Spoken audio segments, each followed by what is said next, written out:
यह एक ऐसी दुनिया है जहाँ पैसों की कोई वैल्यू नहीं, यहाँ टाइम ही सब कुछ है। यहाँ अगर आपको कोई चीज खरीदनी है तो आपको उस चीज के बदले अपनी जिंदगी का कुछ टाइम देना पड़ेगा, तब जाकर आप उस चीज को खरीद पाएंगे। लेकिन इस दुनिया में एक अच्छी जिंदगी गुजारने के लिए आपके पास टाइम का होना भी जरूरी है, क्योंकि यहाँ जब किसी इंसान की एज 25 साल तक पहुँच जाती है तो उस इंसान के हाथ पर 1 साल का टाइम स्टार्ट हो जाता है। जिस पल काउंटडाउन 0 हुआ उसी पल वह इंसान खत्म। अमीरों के पास इतना टाइम था कि वह 1000 साल की जिंदगी भी जी सकते थे। अमीरों ने खुद के लिए एक अलग दुनिया बना ली थी जहां वो लोग एक सुकून भरी जिंदगी गुजार रहे थे, लेकिन वहीं दूसरी तरफ गेटो सिटी में रहने वाले गरीब लोग दिन रात मेहनत करके खुद के लिए टाइम कमाते थे, नहीं तो उनकी जिंदगी खत्म हो जाएगी। इन्हीं गरीबों की बस्ती में विल नाम का एक लड़का रहता था जिसकी घड़ी में सिर्फ 23 घंटे ही बचे थे। विल अपनी मॉम के साथ रहता था। अब क्योंकि 25 साल के बाद उम्र रुक जाती है, इसीलिए उसकी माँ 50 साल की होकर भी बहुत जवान दिख रही थी। आज विल की माँ का 50वां जन्मदिन था। विल अपनी मॉम का बर्थडे सेलिब्रेट करने के लिए पिछली रात ओवर टाइम करके एक शैंपेन की बोतल लाया था। यह देखकर विल की मॉम बहुत खुश हो जाती है और वो विल से कहती है कि मैं अपने पोतों को देखना चाहती हूँ, तुम किसी लड़की को डेट क्यों नहीं करते? जिस पर विल जवाब देता है कि इन सब चीजों के लिए टाइम किसके पास है। विल की मॉम ने उससे कहा कि इलेक्ट्रिसिटी बिल और बैंक से लिया हुआ लोन कल की डेट तक मुझे क्लियर करना होगा, नहीं तो हमें फाइन पड़ सकता है। इसीलिए अब मैं जा रही हूँ और कल रात तक सभी बिल्स और बैंक के लोन्स जमा करवा कर वापस आऊंगी। उसने कहा कि मेरे पास सिर्फ 3 दिन का टाइम है। इलेक्ट्रिसिटी बिल और बैंक का लोन चुकाने में मेरे पास लगभग सारा टाइम खर्च हो जाएगा, इसीलिए कल शाम को तुम जरूर बस स्टॉप पर मेरा इंतजार करना, ताकि मेरा सारा टाइम खत्म होने से पहले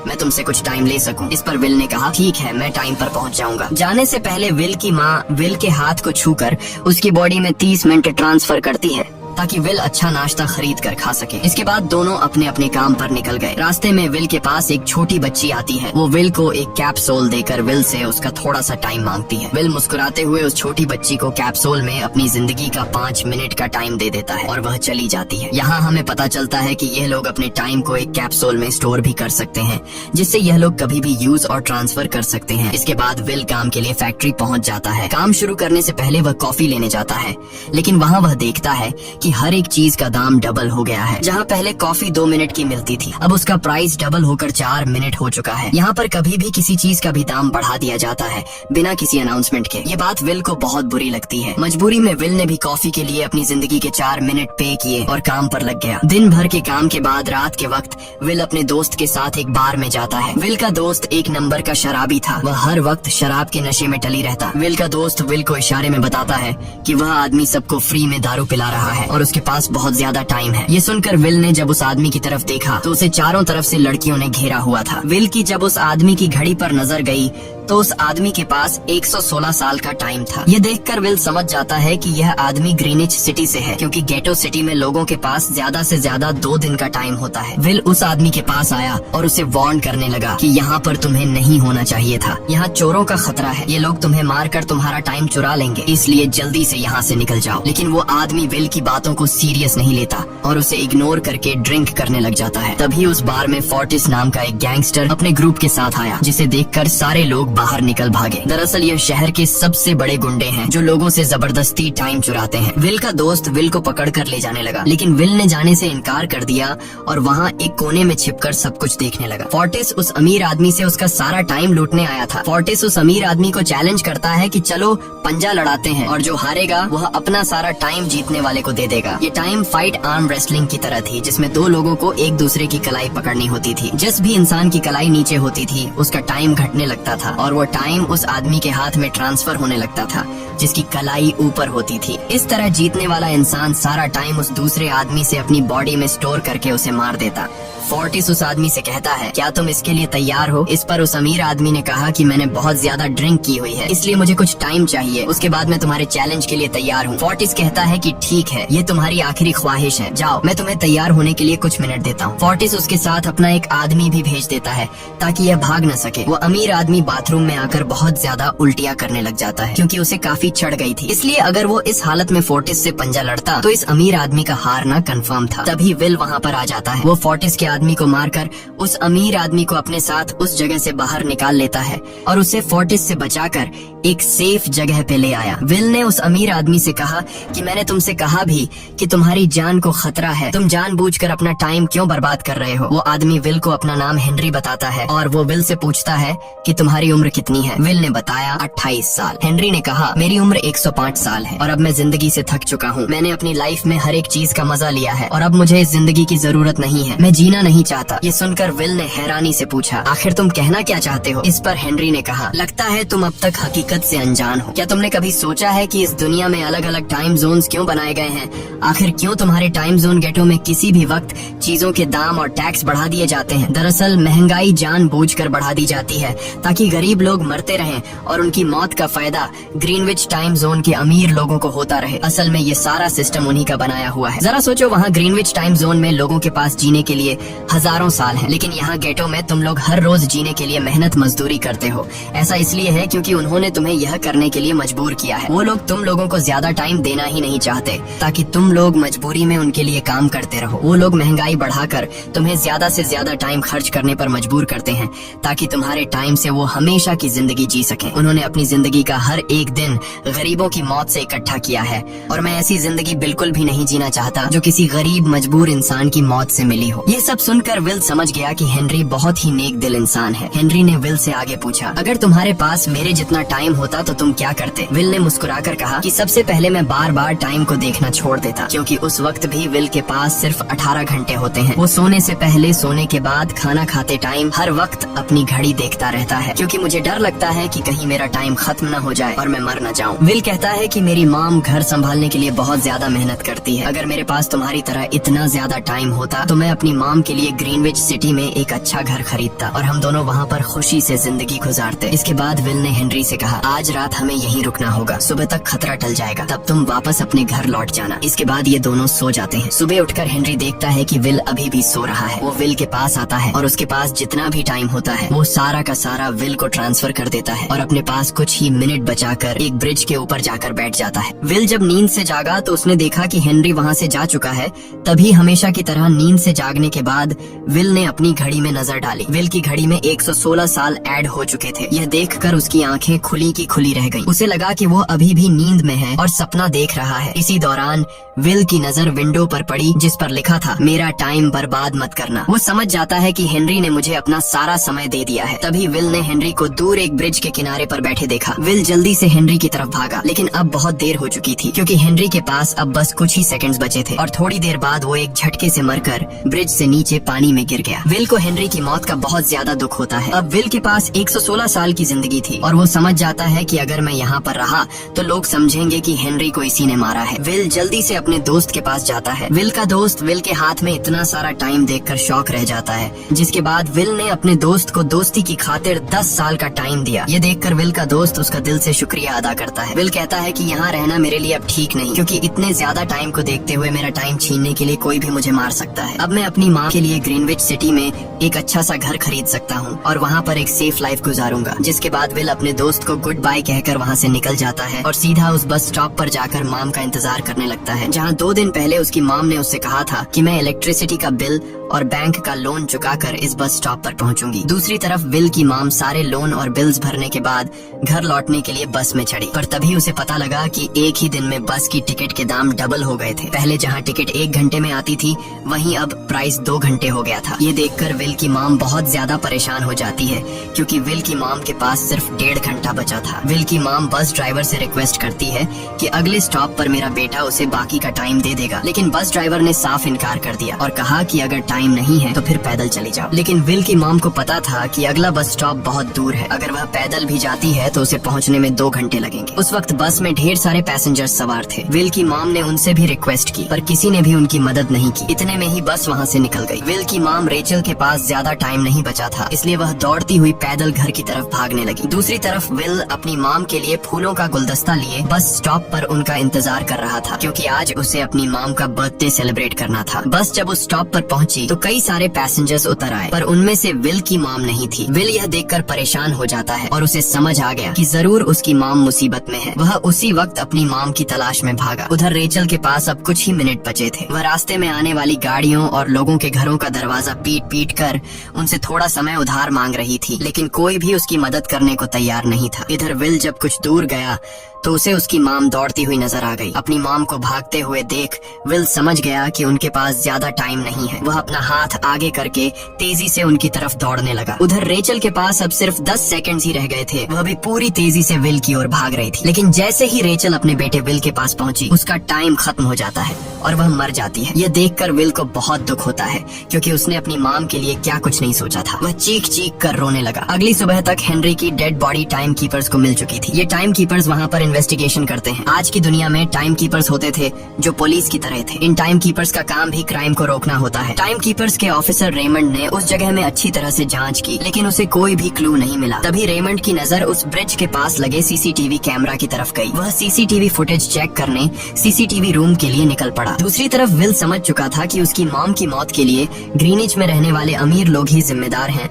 जिन्होंने गेटो शहर के लोगों को एक एक सेकंड का मोहताज बना दिया है। अब विल उनसे बदला लेने ग्रीनिच की तरफ निकल पड़ा और यहाँ से होती है असल कहानी शुरू। ग्रीनविच सिटी में एंटर होने के लिए विल को 1 साल का टाइम खर्च करना पड़ा और ग्रीनिच सिटी जा पहुँचा। वहाँ जब विल ने अमीर लोगों का लाइफस्टाइल देखा तो उसकी आंखें खुली की खुली रह गईं। वहाँ लोगों के पास इतना टाइम था कि वो लोग मरने का नाम तक भूल गए थे। यहाँ पर अमीर लोग के बॉडीगार्ड के पास भी 100 साल से भी ज्यादा का टाइम था। ये देखकर विल गुस्से से लाल हो जाता है, क्योंकि विल जिस शहर से आया था वहाँ पर लोगों के पास सिर्फ 24 घंटे की जिंदगी थी। विल वहाँ एक महंगे होटल में रुकता है। खाना खाते दौरान एक बहुत ही खूबसूरत लड़की विल को देखती है, जैसे उसे विल पसंद आ गया हो। दूसरी तरफ टाइम कीपर रेमंड हेनरी की मौत के वक्त का सीसीटीवी फुटेज चेक कर रहा था। तभी उसे फुटेज में विल दिखाई देता है। हालांकि कैमरा ने हेनरी को ब्रिज से गिरते हुए रिकॉर्ड नहीं किया था, लेकिन उस फुटेज में विल ब्रिज के पास खड़ा नजर आ रहा था, जिससे रेमंड को विल पर शक होने लगा। इसलिए रेमंड ने अपनी टीम को विल के बारे में जानकारी इकट्ठा करने को कहा। रिसर्च के दौरान टाइम कीपर्स को ये बात पता चल जाती है कि विल नाम का एक आदमी बहुत सारा टाइम खर्च करके ग्रीनविच सिटी में एंटर हो गया है, जिससे रेमंड को यह बात कंफर्म हो जाती है कि विल ने ही हेनरी को मारा है। रेमंड उसी वक्त अपनी टीम के साथ ग्रीनविच शहर की ओर रवाना हो गया। दूसरी ओर ग्रीनविच शहर में विल एक कैसीनो में आया, जहाँ कुछ अमीर लोग पोकर खेल रहे थे। विल भी उनके साथ बैठ जाता है। एक नए आदमी को देखकर ये लोग उस पर हंसने लगते हैं,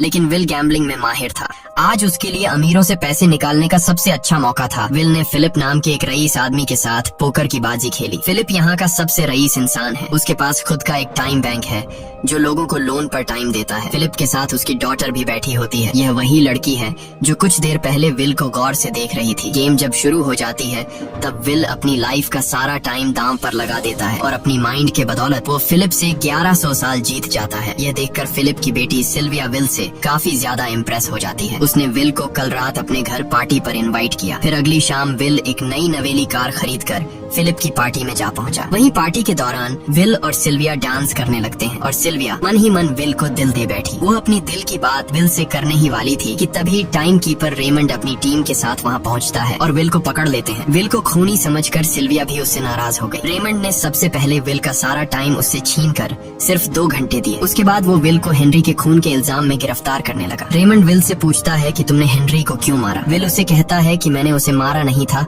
बल्कि वो खुद जीना नहीं चाहता था, इसलिए उसने मुझे 116 साल दी और बाद में उसने खुद की जान ली। लेकिन रेमंड विल की बात पर यकीन नहीं करता। विल समझ जाता है कि रेमंड मुझे हेनरी के झूठे केस में फंसाकर उम्र भर कैद के लिए मुझे जेल में डाल देगा। इसलिए वह मौका देखते ही रेमंड के आदमियों को मारकर खुद को आजाद कर लेता है और उनकी बंदूक लेकर सिल्विया को बंदी बना लिया। सिल्विया को ढाल बनाकर विल उसे साथ लेकर भाग निकला और रेमंड और उसके आदमियों को चकमा देता हुआ वापस गेटो शहर आ पहुंचा। इस दौरान विल के पास टाइम काफी कम बचा था। उसने सिल्विया से कुछ टाइम उधार मांगा, लेकिन सिल्विया ने उसे 1 सेकंड भी देने से इनकार कर दिया, क्योंकि वह भी उसे हेनरी का खूनी समझ रही थी। इसलिए वो और तेजी से गेटो शहर की तरफ कार दौड़ाता है।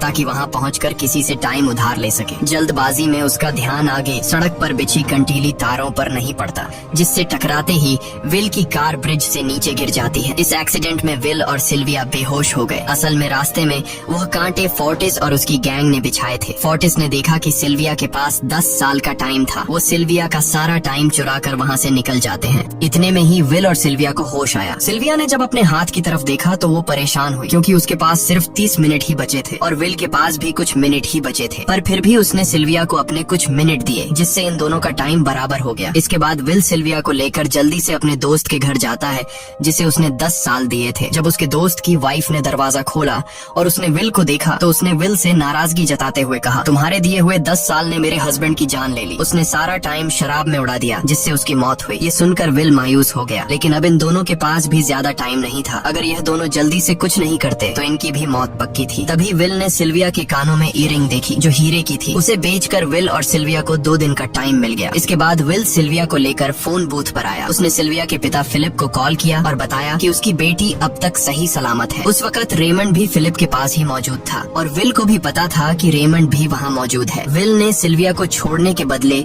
10,000 साल का टाइम मांगा और वो 10,000 साल टाइम बैंक के जरिए गरीब लोगों में बांटने को कहा और कल सुबह तक का टाइम दिया। हालांकि फिलिप के लिए यह रकम कुछ भी नहीं थी, पर फिलिप किसी भी कीमत पर गरीबों को टाइम नहीं देना चाहता था। इधर विल सिल्विया को अपने घर ले आया, जहाँ पर दोनों सुबह होने का इंतजार कर रहे थे। इसी दौरान सिल्विया ने विल से पूछा कि उसकी फैमिली कहाँ है। इस पर विल ने बताया कि पिछली रात ही टाइम न होने की वजह से मेरी माँ की डेथ हुई। ये सुनकर सिल्विया को बहुत बुरा लगता है और उसे एहसास होता है कि यहाँ गरीब लोग हर पल मौत के डर में जीते हैं। उन्हें एक दिन का टाइम कमाने में कितनी मेहनत करनी पड़ती है। अगली सुबह बैंक खुलते ही विल और सिल्विया खिड़की से बैंक पर नजर रखने लगे, लेकिन बैंक ने गरीबों में टाइम नहीं बांटा। सिल्विया यह देखकर बहुत मायूस हो गई कि टाइम के आगे उसके पिता के लिए अपनी बेटी की भी कोई कीमत नहीं थी। अब सिल्विया को समझ आ गया कि उसके पिता सिर्फ बिजनेसमैन नहीं है, बल्कि वो इस सिस्टम के हेड हैं। वो गरीब लोगों की मौत से अपनी जिंदगी के साल जमा करते हैं। सिल्विया को यूं मायूस देखकर विल ने उसे वापस घर भेजने का फैसला किया। वो उसे फोन बूथ पे ले आया और अपने पिता को कॉल करके अपने लिए मदद बुलाने को कहा। इस दौरान विल सिल्विया को वेपन भी दे देता है ताकि वो खुद की हिफाजत कर सके। इधर सिल्विया फोन पर अपने पिता से बात कर रही थी कि तभी टाइम कीपर रेमंड चुपके से वहाँ आ पहुँचा और विल पर गन तान दी। रेमंड विल पर गोली चलाने ही वाला था कि तभी सिल्विया ने रेमंड को देख लिया और घबराहट में रेमंड पर गोली चला दी। ये देख विल घबरा कर रेमंड के पास आया। हालांकि वो गोली रेमंड के हाथ को छू कर निकल गई थी। रेमंड के हाथ से बहुत खून निकल रहा था। विल ने रेमंड की घड़ी देखी। रेमंड के पास सिर्फ 2 घंटे बचे थे। दरअसल टाइम कीपर्स को भी सैलरी के तौर पर हर रोज 1 दिन का ही टाइम मिलता था। विल समझ गया कि जब तक रेमंड के पास उसके टीम वाले पहुंचेंगे तब तक रेमंड का ज्यादा खून बहने की वजह से उसकी मौत हो गई होगी। इसलिए विल रेमंड को 2 घंटे का टाइम देते हुए रेमंड की कार को लेकर वहाँ से निकल गया। रेमंड को गोली मारकर अब सिल्विया भी क्राइम लिस्ट में आ चुकी थी। हालांकि विल ने सिल्विया से कहा कि वो अभी इन सब से निकल सकती है, लेकिन ग्रीनिच में सिल्विया की जिंदगी पिंजरे में कैद पंछी की तरह थी। उसके पिता फिलिप ने उस पर बहुत सारी पाबंदियां लगा दी थी, पर यहाँ आकर उसे आजादी का एहसास हो रहा था, क्योंकि यहाँ वो अपनी मर्जी की मालिक थी और सिल्विया समझ जाती है कि यहाँ पर लोगों के साथ गलत हो रहा है। अब वह भी गरीबों को उनका हक दिलाने में विल के साथ थी। विल और सिल्विया ने मिलकर अमीरों को लूटना शुरू कर दिया। सिल्विया, जो कि ग्रीनिच सिटी के चप्पे चप्पे से वाकिफ थी, इसलिए इन दोनों ने प्लान बनाया कि वो ग्रीनिच सिटी में बैंक से टाइम कैप्सूल चुराएंगे और उनको गरीबों में बांट देंगे। सिल्विया ने सबसे पहले अपने पिता फिलिप के कई सारे बैंक्स में डाका डाला, क्योंकि फिलिप ने गरीबों की मौत से वह सारा टाइम इकट्ठा किया था। इन दोनों ने तिजोरी से सभी टाइम कैप्सूल एक बैग में पैक करके वहाँ से निकल गए और उन्हें गरीबों में बांटने लगे। इतनी बड़ी चोरी करने के बाद अब सरकार भी इन दोनों से तंग आ चुका था, इसीलिए सरकार ने इन दोनों के सर पर 10 साल का टाइम इनाम रख दिया। ये खबर सुनते ही गैंगस्टर फोर्टिस अब इन दोनों को कुत्ते की तरह ढूंढने लगा, लेकिन विल और सिल्विया हर रोज अपना ठिकाना बदलते रहते थे, जिससे वो किसी के हाथ नहीं आते थे। यह दोनों एक होटल में छुपे हुए थे। इनके पास टाइम की कमी तो थी नहीं, इसलिए उन्होंने पूरे होटल को ही बुक कर लिया था। फोर्टिस इन दोनों की तलाश में उस होटल के बाहर आ पहुंचा। वहाँ उसने कुछ लोगों को पकड़कर उनसे विल और सिल्विया के बारे में पूछने लगा, लेकिन उन लोगों पर विल और सिल्विया के बहुत एहसानात थे, इसलिए ये लोग मरने के लिए तो तैयार थे, पर विल और सिल्विया का ठिकाना बताने के लिए तैयार नहीं थे। लेकिन जब फोर्टिस ने उन लोगों पर बहुत ज्यादा जोर जबरदस्ती की, तो उनमें से एक बंदा मौत के डर से फोर्टिस को उस होटल के बारे में बता देता है जहाँ विल और सिल्विया छुपे हुए थे, जिसके बाद फोर्टिस फौरन अपनी गैंग के साथ वहाँ पर पहुँच जाता है और इन दोनों को पकड़ लेता है। अब विल और सिल्विया का उनसे बच पाना नामुमकिन सेकंड था। फोर्टिस ने विल को एक टेबल पर बैठा दिया और उसे टाइम फाइट के लिए चैलेंज किया। विल समझ गया कि अगर मैंने चैलेंज से इनकार किया तो फोर्टिस के गैंग वाले लोग मुझे मार देंगे, इसलिए क्यों ना आज इसके साथ पंजा आजमाया जाए। फोर्टिस और विल ने एक दूसरे की कलाई पकड़ ली और मौत का खेल शुरू हुआ। फोर्टिस माहिर खिलाड़ी था, उसने शुरुआत में ही विल का हाथ नीचे कर दिया, जिससे विल का टाइम तेजी से फोर्टिस में ट्रांसफर होने लगा। लेकिन विल बिल्कुल जोर ही नहीं लगा रहा था, जैसे कि वो जानबूझकर हार रहा हो। पर जैसे ही विल के पास अपनी लाइफ के 3 से 4 सेकंड बचे, तभी विल ने अपनी पावर दिखाई और एक झटके से फोर्टिस का हाथ नीचे कर दिया। फोर्टिस की आंखें खुली की खुली रह गईं। वो पूरा जोर लगाकर अपना हाथ ऊपर करने की कोशिश कर रहा था, लेकिन विल की ताकत के आगे वो ढीला पड़ चुका था। ये देख फोर्टिस के आदमियों का ध्यान फोर्टिस की घड़ी पर अटक गया। अब उनका बॉस मरने वाला था। इतने में ही मौका पाकर विल ने अपने जूते से गन निकाली और पलक झपकते ही फोर्टिस के सारे आदमियों को शूट कर दिया, क्योंकि अगर वो ऐसा नहीं करता तो वो लोग उसे मार देते। इसी के साथ फोर्टिस का टाइम 0 हो गया और वह भी मारा गया। विल और सिल्विया जल्दी से वहाँ से भाग निकले। इसी दौरान उन्होंने देखा कि अमीरों ने सारा खेल पलट दिया था। विल और सिल्विया ने गरीबों में जितना भी टाइम बांटा था उसकी वैल्यू अब कुछ भी नहीं रही थी, क्योंकि अमीरों ने महंगाई के दर को कई गुना बढ़ा दिया था। यह देख विल हारा हुआ महसूस करने लगा और उसे लगा कि मैं कभी भी इन गरीबों को उनका हक नहीं दिला सकूंगा। उसने सिल्विया से कहा कि अब सब खत्म हो चुका है। अगर वो लोगों में 1000 साल भी बांट दें तो अमीर लोग महंगाई को और ज्यादा बढ़ा देंगे, जिससे लोगों की हालत कभी नहीं सुधर पाएगी। सिल्विया ने कहा कि कोई तो रास्ता होगा। इस पर विल ने कहा कि हमें लाखों साल चुराकर इन लोगों को देने होंगे, तब जाकर हम लोग महंगाई को कंट्रोल कर सकते हैं। हालांकि यह इतना आसान नहीं था, पर सिल्विया ने इसके लिए एक प्लान सोच रखा था। अगली ही सुबह जब फिलिप अपने बॉडीगार्ड्स के साथ ऑफिस पहुंचा, तभी सिल्विया वहां आई और उसने अपने पिता से कहा कि वो सरेंडर करना चाहती है। तब सारे गार्ड्स ने सिल्विया पर गन तान दी, लेकिन तभी वहां पीछे से गार्ड के बेस में छिपा विल वहां आ पहुंचा। उसने फिलिप के सर पर गन रखी और उसके जरिए लॉकर का दरवाजा खुलवाया। विल और सिल्विया ने फिलिप के लॉकर से एक टाइम कैप्सूल चुरा लिया, जिसमें 10 लाख साल का टाइम मौजूद था। इस टाइम कैप्सूल का एक साल गरीबों की ही मौत से आया था। विल और सिल्विया वह टाइम कैप्सूल लेकर भाग जाते हैं। इधर रेमंड को जब यह बात पता चली तो वह फौरन विल और सिल्विया के पीछे लग गया। जब रेमंड ने अपने हाथ पर घड़ी को देखा तो उसके पास 1 घंटे से भी कम टाइम बचा हुआ था। वह हेडक्वार्टर कॉल करके कहता है कि मुझे मेरी सैलरी कैप्सूल में भेज दो, मेरे पास टाइम कम है। लेकिन इससे पहले कि वह अपनी बॉडी में कैप्सूल से टाइम ट्रांसफर कर पाता, उसे विल की कार दिख जाती है और वह कैप्सूल से अपनी बॉडी में बिना टाइम ट्रांसफर किए उनके पीछे लग जाता है, क्योंकि अगर वो 10 लाख साल गरीबों को मिल जाते तो गेटो टाइम जोन का हर एक इंसान अमर हो जाता और अमीरों का बनाया पूरा सिस्टम तहस नहस हो जाता। रेमंड ने विल और सिल्विया को पकड़ने के लिए अपनी पूरी जी जान लगा दी, लेकिन वह उन्हें रोक नहीं पाया। विल और सिल्विया रेमंड को चकमा देकर गेटो शहर आ गए और वह टाइम कैप्सूल एक बच्ची के हाथों में सौंप दिया। उन्हें पता था कि रेमंड सीधा हमारे पीछे गेटो शहर पहुंचेगा, इसलिए उन्होंने इस जगह को छोड़कर एक सुनसान जगह पर चले गए। उधर उन्होंने गेटो शहर के लोगों में लाखों साल बांटकर उन्हें अमर कर दिया था, लेकिन खुद इन दोनों के पास बहुत ही कम टाइम बच जाता है। बदकिस्मती से उसी पल रेमंड ने उन्हें पकड़ लिया। रेमंड ने विल को धमकी देते हुए कहा, अगर तुम्हें अपनी जान प्यारी है तो चुराया हुआ सारा टाइम वापस कर दो। तब विल ने उसे अपनी घड़ी का समय दिखाया। विल और सिल्विया के पास कुछ ही मिनट बचे थे। विल ने रेमंड से कहा, कहीं तुम भूल तो नहीं गए? याद है जब तुम मरने वाले थे तो मैंने तुम्हें कुछ टाइम उधार दिया था, टाइम तो तुम्हें मुझे वापस करना चाहिए। यह सुनकर रेमंड को याद आया कि विल और सिल्विया को पकड़ने की जल्दी में उसने अपने टाइम पर ध्यान ही नहीं दिया। जब उसने अपनी घड़ी पर नजर डाली तो उसके पास सिर्फ 5 सेकंड ही बचे थे, जो देखते ही देखते 0 हो गए और रेमंड मारा गया। विल और सिल्विया रेमंड से तो बच गए थे, पर इन दोनों के पास भी अब सिर्फ एक मिनट ही बचा था। ऊपर से उस सुनसान इलाके में उनकी मदद करने वाला भी अब कोई नहीं था। उन्हें अपनी मौत साफ नजर आ रही थी। इन दोनों ने मायूस होकर एक दूसरे को गले लगाया और तभी विल को रेमंड की कार नजर आई। विल फौरन कार की तरफ भागा और वहाँ पहुंचकर उसने रेमंड की सैलरी का टाइम अपनी घड़ी में ट्रांसफर कर दिया। इसके बाद वह सिल्विया को भी टाइम देने उसकी ओर भागने लगा। सिल्विया भी तेजी से विल की ओर दौड़ रही थी। सिल्विया के पास कुछ ही सेकंड्स बचे हुए थे। यह बिल्कुल उसी तरह का पल था जिस तरह से विल ने अपनी मॉम को खोया था। विल ने अपनी मॉम को तो खो दिया था, पर सिल्विया को नहीं खोना चाहता था। विल सिल्विया के बिल्कुल करीब ही था, पर तभी सिल्विया विल की बाहों में गिर पड़ी। लकीली विल ने सही वक्त पर सिल्विया का हाथ थाम लिया था, जिससे उसकी जान बच गई। विल और सिल्विया की बदौलत अब डेटन शहर के सारे लोग अमर हो चुके थे। अब उन्हें एक घंटे कमाने के लिए फैक्ट्रीज में काम करने की जरूरत नहीं थी। वह सभी अपने सपनों को पूरा करने ग्रीनिच शहर की ओर निकल पड़े, जिससे अमीरों का बनाया सारा सिस्टम फेल हो गया। वहीं इसी के साथ यह कहानी खत्म हो जाती है। अगर आपको वीडियो अच्छी लगी हो तो हमारे चैनल को सब्सक्राइब और वीडियो को लाइक जरूर कीजिएगा।